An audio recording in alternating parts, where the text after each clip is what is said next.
Sí, fútbol otra vez. Y cuando veas a mi mujer, lo que hay que decirle es, eso podía pasarle a cualquiera, al más fuerte. No metáis el dedo en la llaga y le estéis diciendo que ya está a tiempo, que ya me tengo que jubilar. Ayudadme, ¿vale? Eso le pasa a cualquiera y estas cosas, ¿de acuerdo? Estamos en la serie de Levítico y tenemos hoy a la juventud con nosotros, así que después de escuchar la predicación seguro que van a querer ver toda la serie completa de Levítico, ¿vale? Así que en internet la podéis seguir. Hoy voy a hablar de las vestiduras sacerdotales. Y lo primero, cuando estaba viéndolo, me recordó en cierta forma la falta que tenemos los pastores evangélicos de ningún tipo de vestidura, ¿no? Cuando voy al hospital, generalmente si estás más de un día y me entero o nos enteramos, pues hoy en día entras y sales muy rápido, ¿no? Con lo de los que hay muchos bichos malos en el hospital, te sacan y te meten y te sacan muy rápido. Pero si estás unos cuantos días y nos enteramos, o yo, alguno del equipo de visitación, generalmente pasamos a saludarte, a animarte, a orar, a leer. Pero ¿qué pasa? Que como no tengo vestiduras diferentes, voy allí y mientras que estoy llorando, animando, vienen los sanitarios y se ponen a hablar súper alto, me echan. ¿Por qué? Porque no piensan que soy un familiar que estoy allí simplemente acompañando. Ellos saben perfectamente que el cuidado espiritual es parte de la sanidad del paciente y entonces ellos tienen todos sus protocolos del cuidado espiritual también. Cualquiera que necesite atención espiritual, pues ellos incluso tienen que buscar a personas que las proveen. Pero el musén va allí con su alzacuellos, con su bata, que está pagado por el hospital además, y no tiene los problemas que tengo yo. No lo interrumpen, no lo echan. Y la gran problemática un poquito es que si tú no vas vestido de lo que ejerces, es difícil que se te tenga atención. Así que últimamente me pongo mi chaqueta, pongo una chaqueta hoy un poquito más decente y me pongo mi carnet de pastor. Y entonces generalmente me pongo a orar, a leer, y las personas al verme ya enchaquetado y con una chapela, pues generalmente me dejan. La mayoría se cree que soy el notario. Ya me han venido como 10 pacientes, 10 familiares de pacientes, decir, ¿me puedes pasar por mi habitación? Que necesitamos cambiar el testamento, no sé qué. Y entonces le enseño la Biblia y se quedan así, vale, bueno, no es el notario.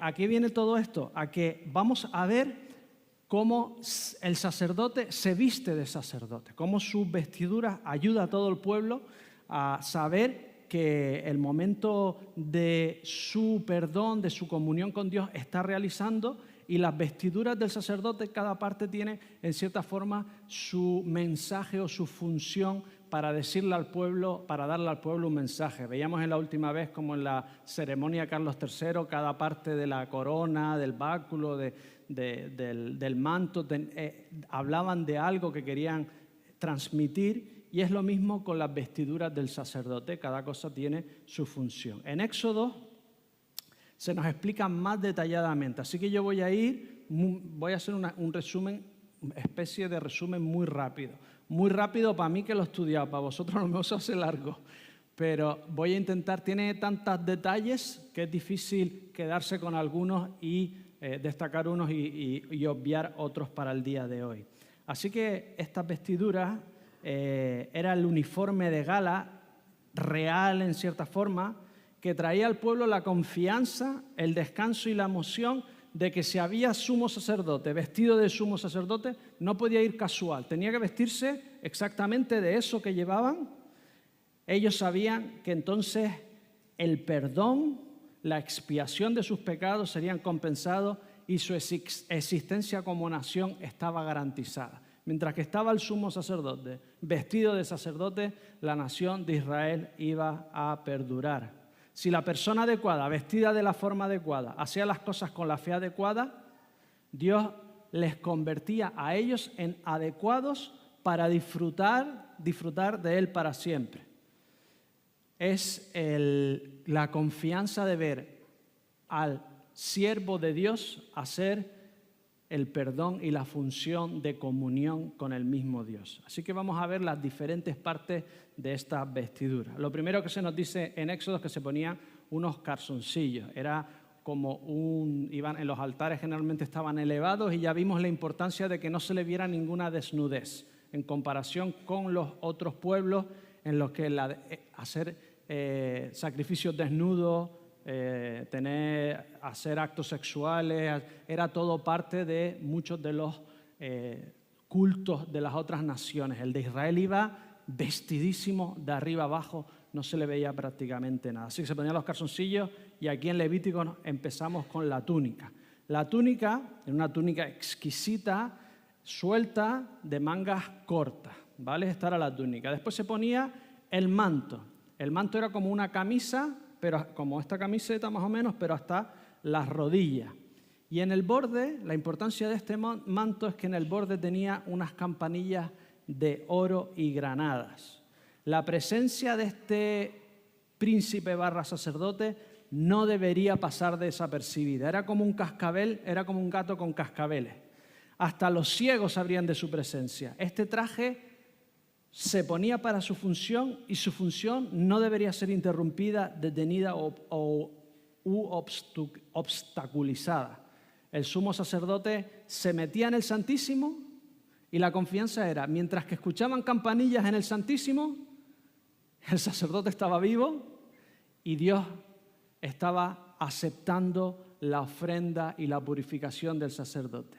Era una forma de escuchar, no podían ver al sumo sacerdote en el Santísimo, en la parte más interior, pero sí lo podían escuchar, cómo se movía. Mientras que escucharan campanillas, él estaba haciendo su trabajo y el trabajo de perdón y expiación se estaba completando. Después se ponían un cinto. El cinto, según el Talmud, medía 13 metros. Era un trozo de tela de 13 metros y entonces lo enrollaban a él 13 metros. Esa era la forma de la época de hacer culturismo. ¿Vale?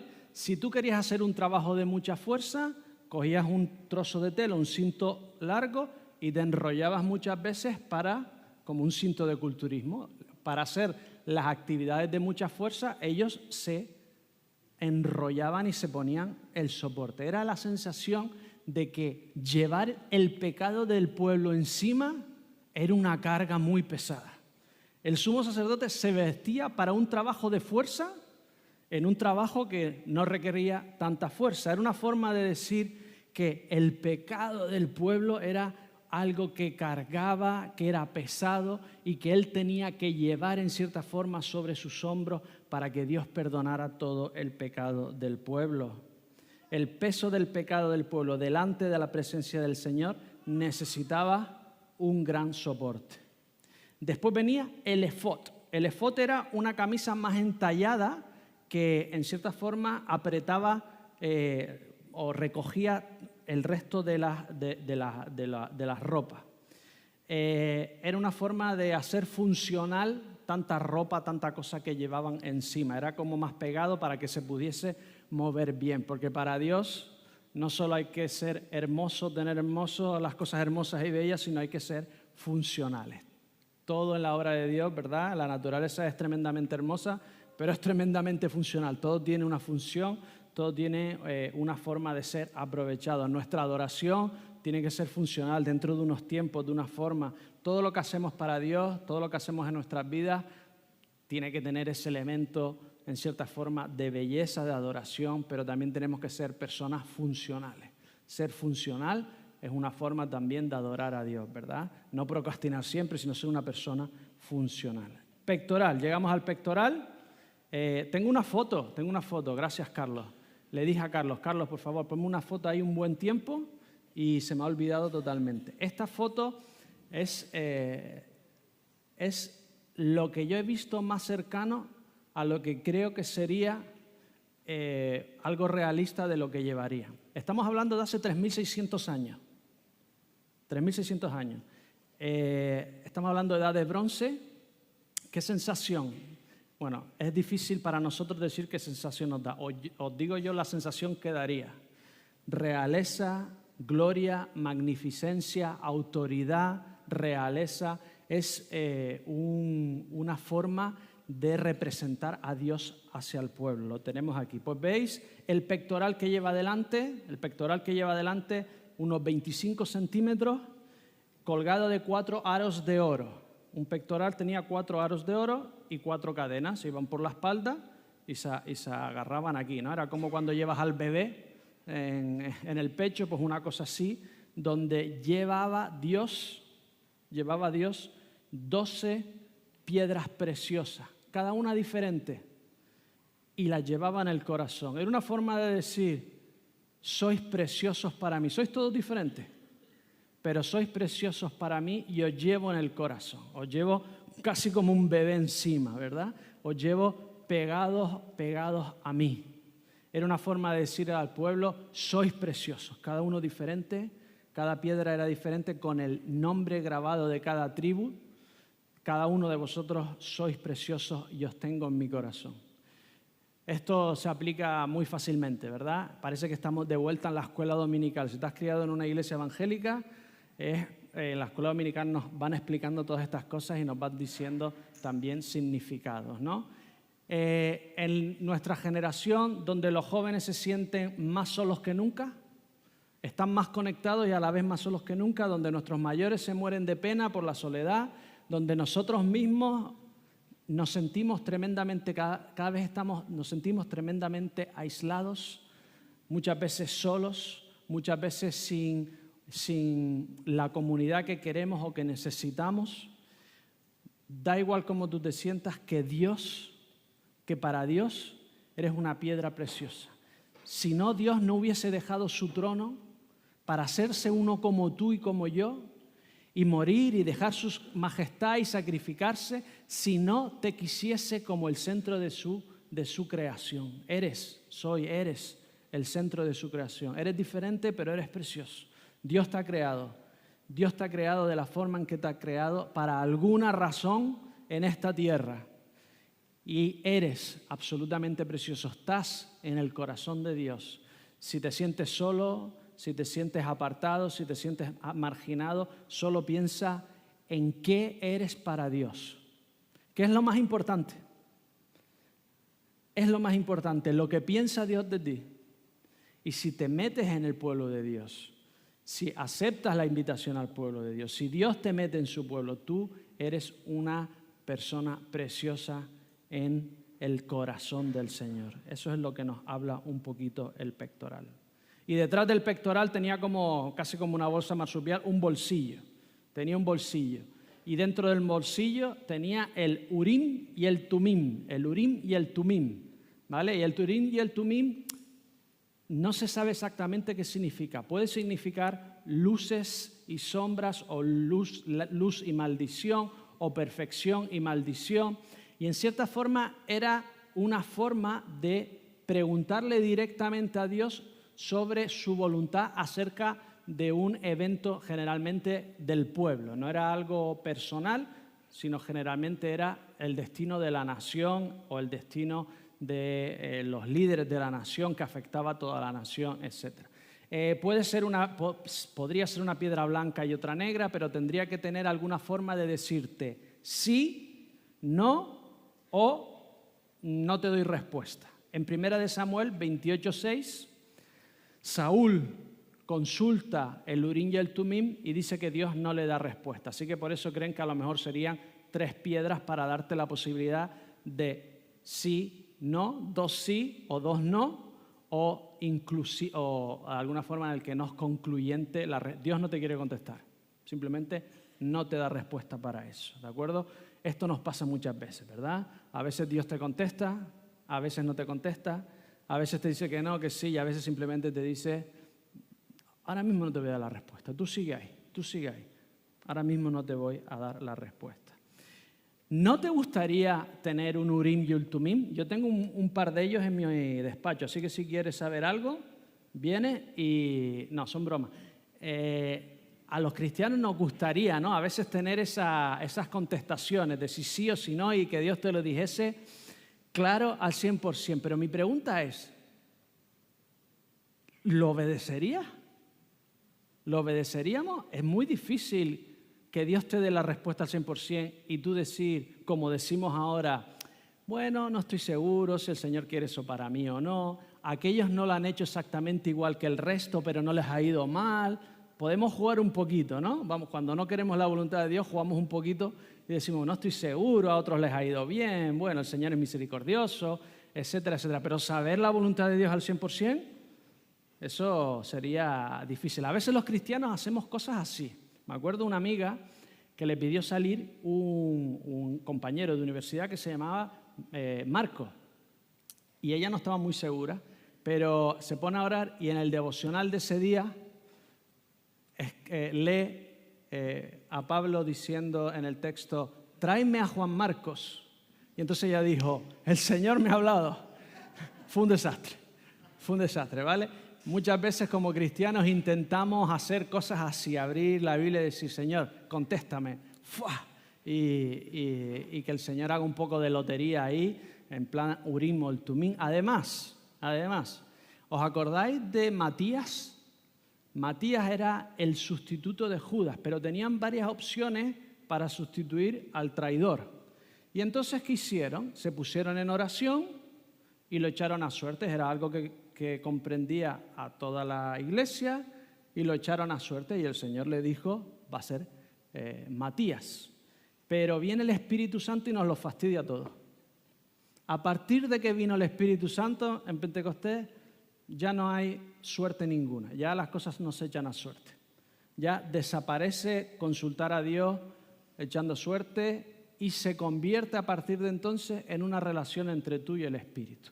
Ya no tienes una forma aleatoria de decir, Señor, contéstame, sino tienes que relacionarte con el Espíritu para que te dé la respuesta. Romanos 8:14, lo podéis buscar. Romanos 8:14.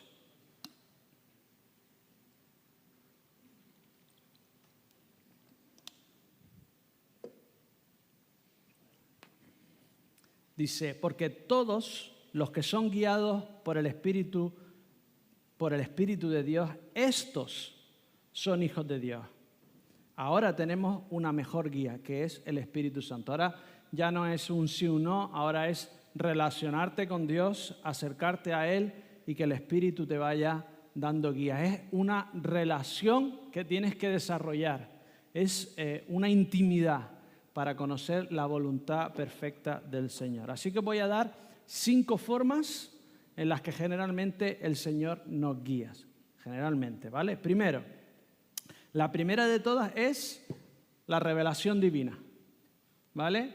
Si vas a hacer algo que va en contra de la Biblia, de la revelación divina, del Nuevo Testamento, pues eso no es la voluntad de Dios.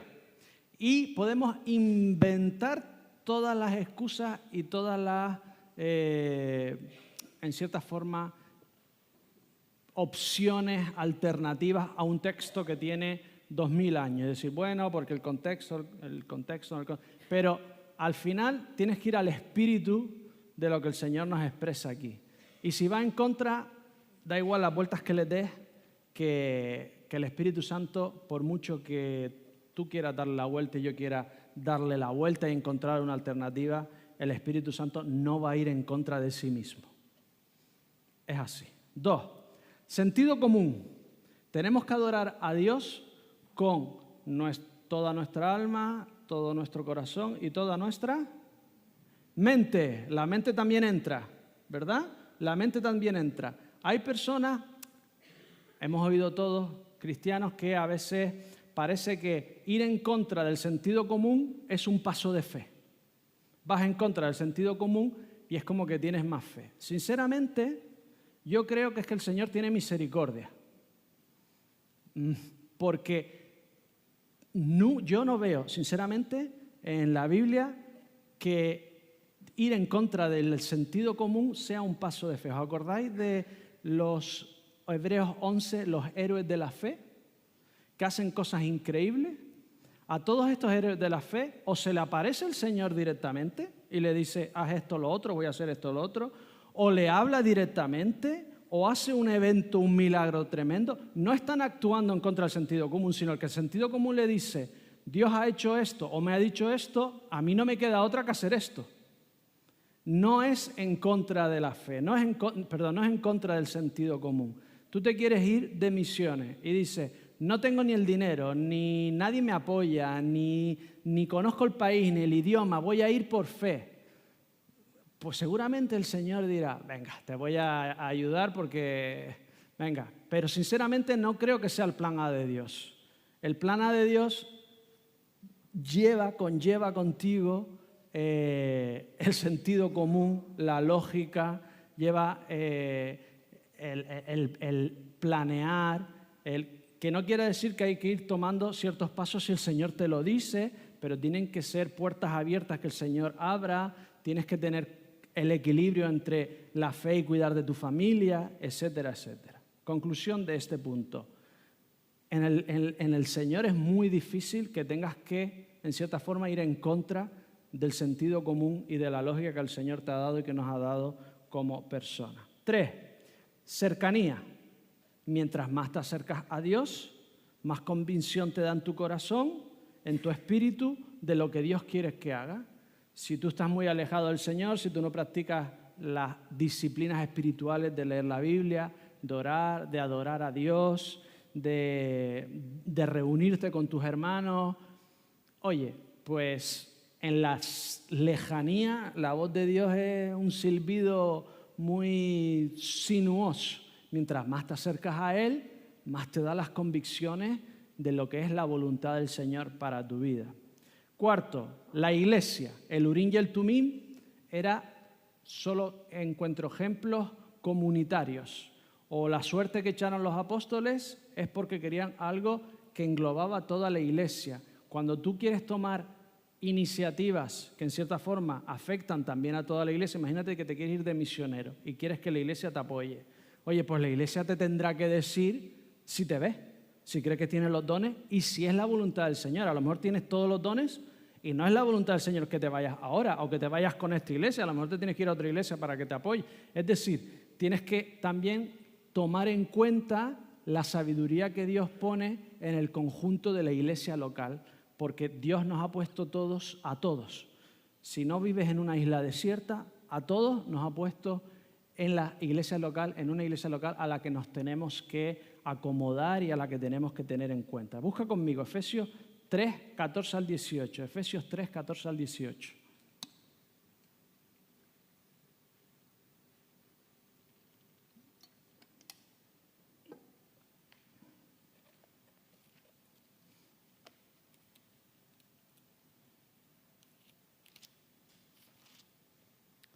Dice así, por esta causa doblo mis rodillas ante el Padre de nuestro Señor Jesucristo, de quien recibe su nombre toda la familia en los cielos y en la tierra. Pido que, por su Espíritu y conforme a las riquezas de su gloria, os dé el ser fortalecidos con poder en lo más íntimo de vuestro ser. A cada uno de nosotros, en lo más íntimo de nuestro ser. Está hablando de algo personal. ¿Vale? 17. Para que por la fe Cristo habite en vuestros corazones y para que arraigados y cimentados en amor seáis plenamente capaces de comprender ¿con quién? Con todos los creyentes. No podemos comprender el amor de Dios, ni su voluntad, ni su guía, si no pertenecemos y si no somos guiados también por otros hermanos que nos conocen, que nos quieren, que nos guían, que oran por nosotros. Le puedes pedir a la iglesia que ore por ti, por cosas que están en tu corazón. Le puedes pedir a tus ancianos, a los líderes de la iglesia también que oren por ti para comprender entre todos la voluntad del Señor para tu vida y también para la iglesia. Y por último, la última guía y para mí, en cierta forma, una de las más fuertes o más definitivas. Primera de Pedro 3:11. Primera de Pedro 3:11. Dice, haz el bien, busca la paz y síguela. Si estás haciendo el mal, el primer paso de la voluntad de Dios para tu vida es hacer el bien. Deja de hacer el mal, haz el bien. Y después que estás intentando hacer el bien, ¿cuál es la siguiente guía? Tienes dos opciones. ¿Hago esto o hago lo otro? ¿Voy aquí o voy allí? ¿Me quedo en mi trabajo o busco otro trabajo? ¿Cuál es la guía más fuerte? Busca la paz. Busca la paz del Señor, no tu propia paz. No es tú estar tranquilo. Muchas veces la voluntad de Dios para tu vida te complica la vida. Muchas veces hacer lo que Dios quiere que hagas es una complicación tremenda.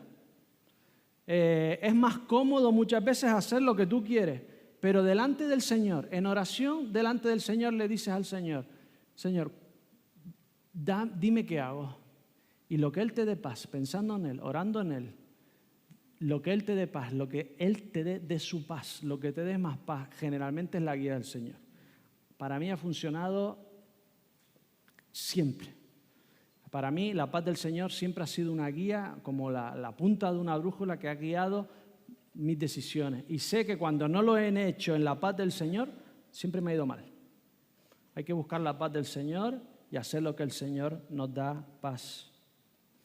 Así que ya no tenemos el Urim y el Tumim, pero tenemos algo muchísimo mejor. Tenemos a Dios en nuestras vidas. Tenemos esa conversación espiritual que podemos tener con Él. Número 8 en su traje, el turbante, la mitra. Era un turbante, nos dice el Talmud, que era de azul. Eso daba sensación de autoridad y de realeza. Por eso se nos dice que somos real sacerdocio, somos parte de, en cierta forma, el gobierno de Dios, y el sumo sacerdote era como el príncipe del pueblo que hacía juicio, que gobernaba, etcétera, etcétera. El turbante es muy asiático, ¿verdad? Porque el cristianismo es muy oriental. Pensamos que el cristianismo es algo occidental. No es occidental, el cristianismo es oriental. Y nosotros lo hemos adoptado como algo nuestro y algo precioso.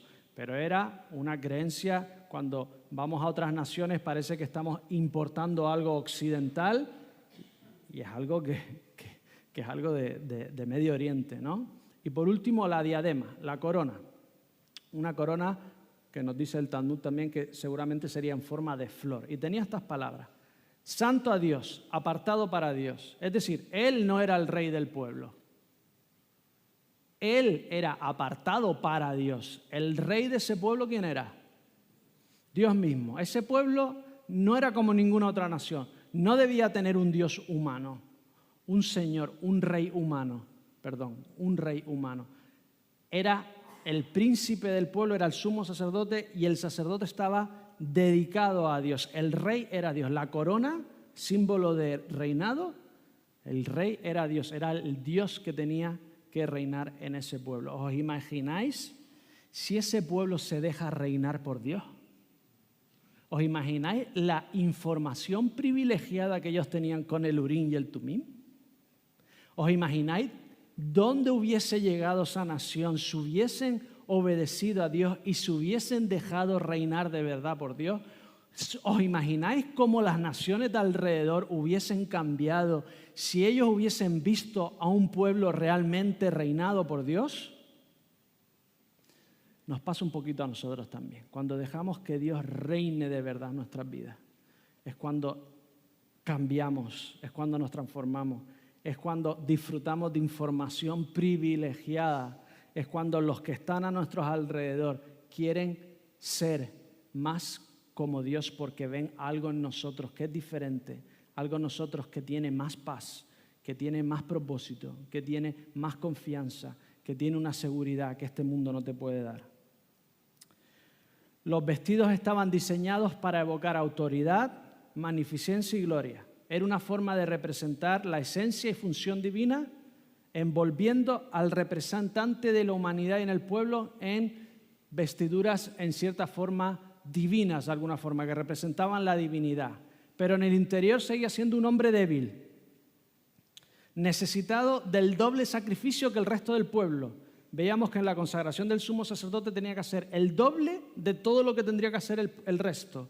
Él era doblemente débil, pero estaba revestido por la misericordia de Dios de autoridad, de magnificencia y de gloria divina. Pero le faltaba en este atuendo, en este uniforme real, de real sacerdocio, le faltaba un complemento, una prenda.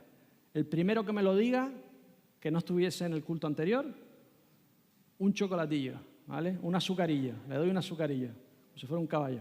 Un café, venga, un café, te invito a un café. Le debo un café al de las 10 que se fue y no se lo di. Vale.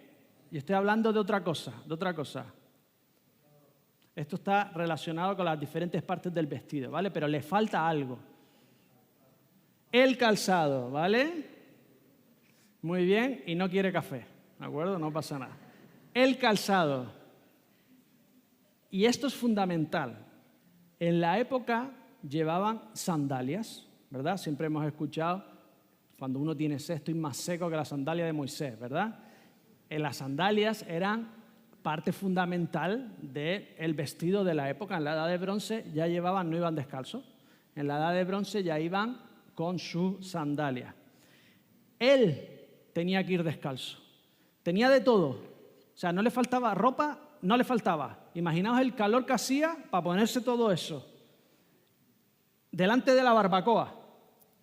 O sea, a él no se le veía prácticamente nada. Pero en los pies iba absolutamente descalzo. Tenía que ir delante de Dios, en cierta forma, en su debilidad, en su desnudez, porque además entraba en el lugar santo, santísimo. ¿Os acordáis de Moisés? Delante de la zarza, ¿qué tiene que hacer? Descalzarse, porque no podía pisotear la gloria divina. Él iba con su vestidura real, pero entraba en el lugar santísimo y no podía ir con sandalias, no podía ir con zapatos, no podía pisotear ese lugar porque era absolutamente santo. Él se tenía que acercar a la presencia del Señor en su debilidad, en su desnudez de hombre, revestido de realeza por misericordia divina, pero representando en cierta forma la debilidad del pueblo. Además, gracias a que iba descalzo, Moisés le pone sangre, purifica al sumo sacerdote, está totalmente vestido y lo purifica poniéndole sangre en el lóbulo de la oreja derecha, ¿vale? En el pulgar derecho le pone sangre y en el dedo gordo del pie derecho, ¿vale? Así que va descalzo y puede hacer lo que tenía que hacer. ¿Qué significa esto? Esto tiene un montón de significados. Voy a empezar con el primero. Oídos para oír a Dios, manos para hacer la obra de Dios, pies para caminar el camino de Dios. El sumo sacerdote tiene que guiar a todo el pueblo a oír a Dios, a hacer la obra de Dios, a enfilarse hacia la tierra prometida y caminar el camino de Dios. Estaba Dios marcando todo lo que tenía que hacer el sumo sacerdote y el pueblo. Marcarte el lóbulo de la oreja también, si querías ser parte ya de una familia como siervo, te convertías en parte de la familia, ¿qué tenías que hacer? Te hacías un agujero en la oreja y te convertías en parte permanente de esa familia, ¿no? En cierta forma, ese monarca, ese sumo sacerdote, no era el dueño del pueblo, como lo era Faraón y como lo eran los reyes de las naciones. Él era un siervo de Dios. Él pertenecía por la sangre de los corderos que sacaron de Egipto, por la sangre de los primogénitos. Él pertenecía a su dueño y Dios. También marcar una parte fundamental de una cosa era como marcarlo todo. La parte de la cabeza, de las manos y de los pies. 3 partes fundamentales de su cuerpo, al ser marcados, purificados con una gota de sangre o con un poco de sangre, en cierta forma está representando la limpieza de todo. Marcar una parte marca todo. ¿Os acordáis del manto que llevaban los israelitas? Los mantos que llevaban eran cortos hasta la rodilla porque trabajaban, sin mangas generalmente, tenían la túnica y el manto se lo ponían encima para abrigarse o protegerse y tenía 4 flecos, 4 borlas. Y era una forma de marcar las 4 partes, que en cierta forma englobaba todo. Esas borlas significaban dedicado a Dios, apartados para Dios, santos para Dios. Y en vez de decir todo el cuerpo, pues ponían solo 4 borlas. Y cada vez que veían las borlas significaba todo ese israelita pertenece a Dios. Esas 4 partes, esas 4 cositas marcan el todo. El leproso también, al ser sanado, se le ponía sangre en el lóbulo, en el pulgar y en el dedo como representación de una sanación completa de arriba a abajo. Y el sumo sacerdote, al hacer lo mismo, estaba representado que era completamente limpio y completamente purificado para poder hacer su obra. Pero en Hebreos 9, si abrís Hebreos 9:9, del 9 al 12, no lo voy a leer, pero tenerlo abierto y lo podéis ir mirando, nos dice una cosa, que estos sacrificios, que eran la sombra de la realidad que iba a ser Jesucristo, eran como la iniciación. Imaginaos un pueblo en la Edad de Bronce hace 3.600 años, la brutalidad, la forma de pensar, Dios los tiene que ir haciendo poco a poco, moldeándolos para que llegaran a comprender a Jesucristo. Pues estas sombras, ellos hacían los sacrificios, este sacerdote estaba limpio, hacían los sacrificios por el pueblo y eran perdonados delante de Dios. Dios los tenía como inocentes por la fe de realizar ese sacrificio. Pero ¿sabes qué dice Hebreos 9:9? Que sus conciencias seguían manchadas. Yo he hecho algo malo, le he hecho daño a mi hermano, sacrifico algo, un cordero, una paloma, una torta, según el dinero que yo tenga. Sé que Dios me ha perdonado, pero yo en el fondo sé lo manchado que estoy. En el fondo sé que le he hecho daño. En el fondo sé que que he hecho algo malo. ¿Sabes qué pasa? Que llega Jesucristo y según Hebreos dice que no solo Dios te ve como perdonado, sino que Jesús limpia tu conciencia. Es el perdonador absoluto. Cuando yo hago algo y le pido perdón a Jesús y Jesús lo paga en la cruz, no solo estás limpio delante de Dios, es que tu conciencia tiene que quedarse limpia. Si no está limpia es tu pecado intentando pagarlo.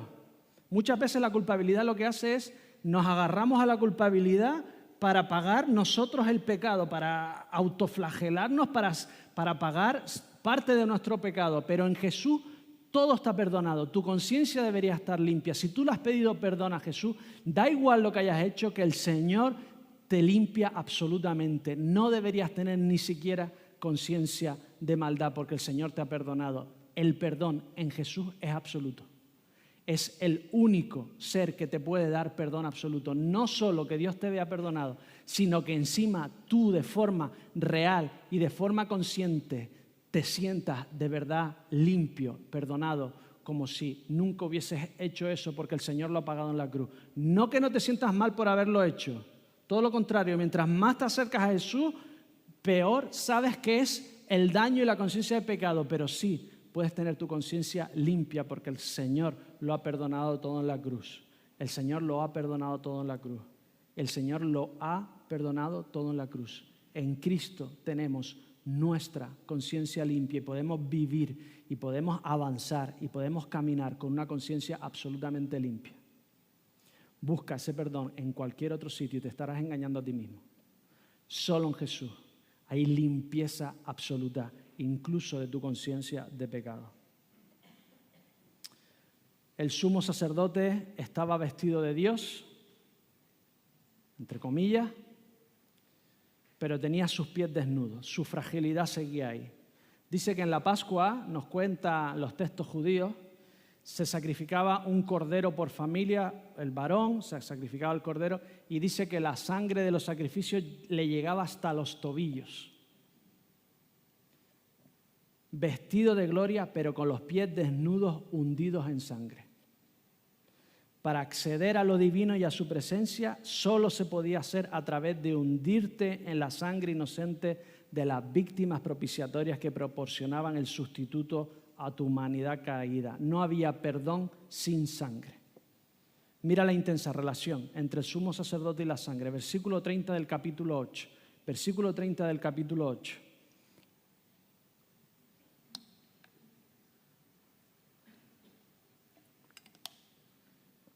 Tomó luego Moisés el aceite de la unción. Estamos en el día de la coronación. Estamos en el momento más importante históricamente hablando de la salida de Egipto. Habrán otros momentos importantes en la entrada a Canaán, pero ahora mismo en la salida de Egipto, el momento más importante. Dice,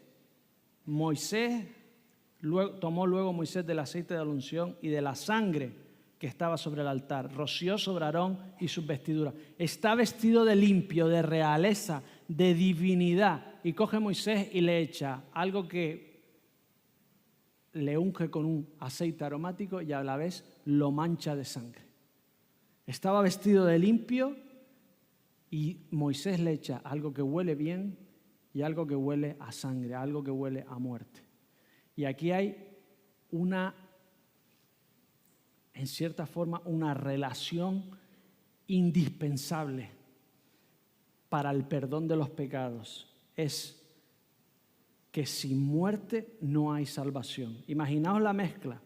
Por un lado, habéis estado en una matanza, los más jóvenes no sabéis lo que es eso, ¿verdad? El pollo no crece en las repisas de los supermercados, ¿verdad? Hay que matar al pollo, ¿verdad? Y el cerdo en nuestra época se degollaba y salía. ¿Cómo huele eso? Es un hedor apestoso, es horroroso. No llegas ahí y dices tú, qué rico huele. Huele a sangre, no huele bien. Huele a muerte. Por un lado, el olor a muerte, el sacrificio. Y por otro lado, el aroma del aceite, las tortas, la carne en unos maderos siendo cocinados, ¿no? Mezclados con esa peste, con ese hedor a sangre y de muerte. Es la combinación necesaria para transformar nuestra muerte espiritual en vida. Nuestra muerte espiritual en vida. El problema de los que conocemos, que no tienen la necesidad de Jesús, aunque se lo digamos, ¿sabes cuál es? Que no se sienten mal consigo mismos. Porque en el fondo ninguno de nosotros nos sentimos mal con nosotros mismos.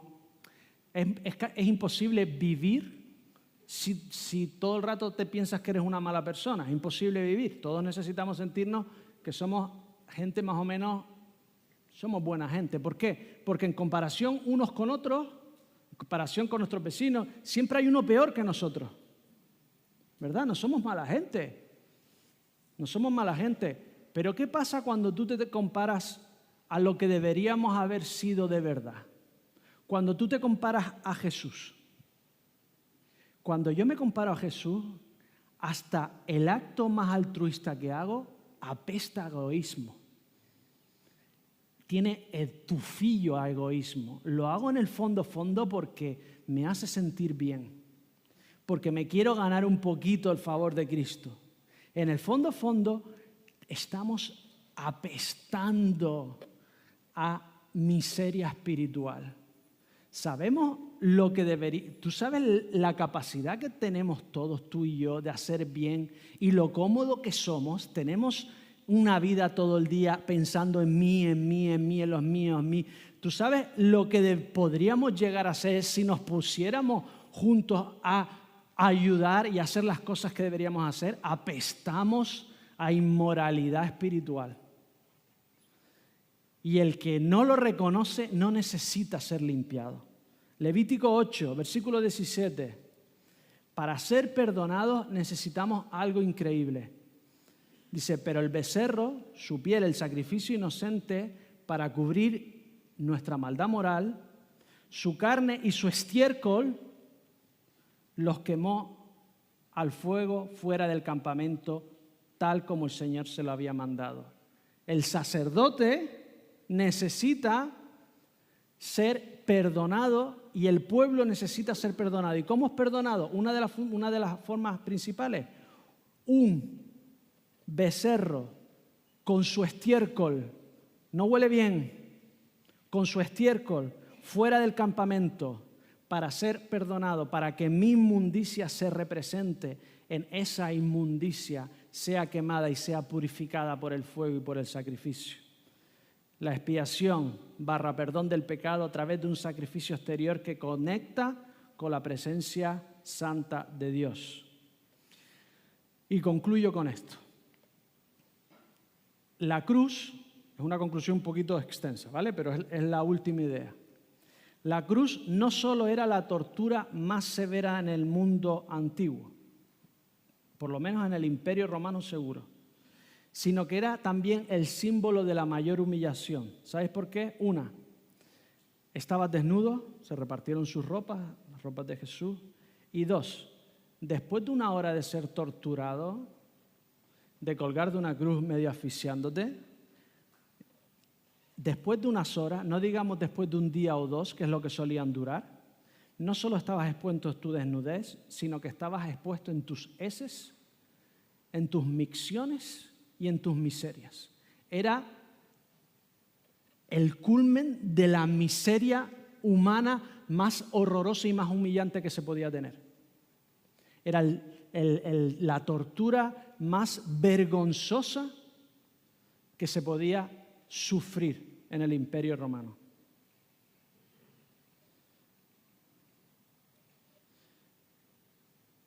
Jesucristo está en la cruz, fuera del campamento, como el sumo sacerdote, vestido en su esencia divina, llena de gloria y de divinidad, pero en su esencia humana, sacrificada como una víctima inocente, cargando con toda la inmundicia del pecado del mundo, con toda tu inmundicia y con la mía.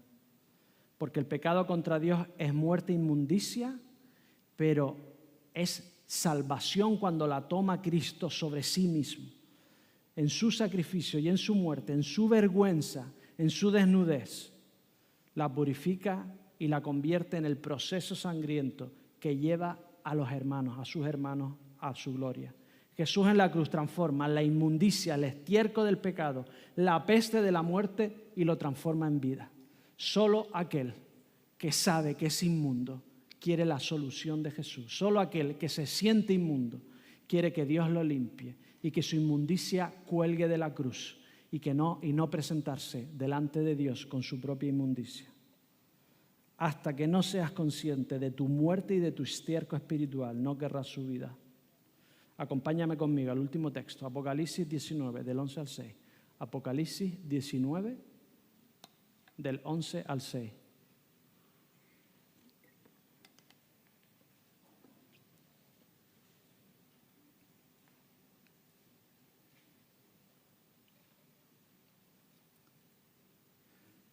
Luego vi el cielo abierto y apareció un caballo blanco. El que lo montaba se llamaba Fiel y Verdadero y con justicia juzga y pelea.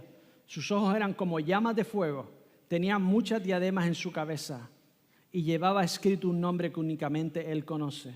Vestía una ropa teñida en sangre y su nombre es la palabra de Dios. Los ejércitos celestiales, vestidos de lino finísimo, blanco y limpio, lo seguían en caballos blancos. De su boca sale una espada afilada para herir con ella a las naciones, y él la gobernará con cetro de hierro. Él pisará el lagar del vino del furor de la ira del Dios Todopoderoso. En su manto y en su muslo tiene escrito este nombre: Rey de Reyes y Señor de Señores. Jesucristo llevará y volverá manchado de sangre por lo que tuvo que hacer en la cruz, pero se quedará solo con lo que él ha limpiado. Se quedará en este mundo solo lo que él ha limpiado. En este mundo solo permanecerá lo que limpia Jesucristo en la cruz por fe. Solo aquellos que han sido limpiados por Jesús permanecerán para siempre. Ora conmigo.